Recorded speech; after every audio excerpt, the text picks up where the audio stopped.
يا أيها الذين آمنوا إذا نودي للصلاة من يوم الجمعة فاسعوا إلى ذكر الله وذروا البيع ذلكم خير لكم إن كنتم تعلمون.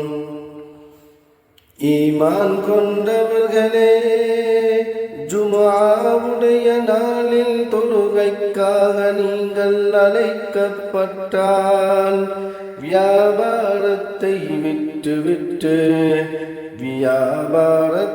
விட்டுவிட்டு அல்லாஹுவை தியானிக்க பள்ளிக்கு விரைந்து செல்லுங்கள். நீங்கள் அறிபவர்களாக இருப்பின்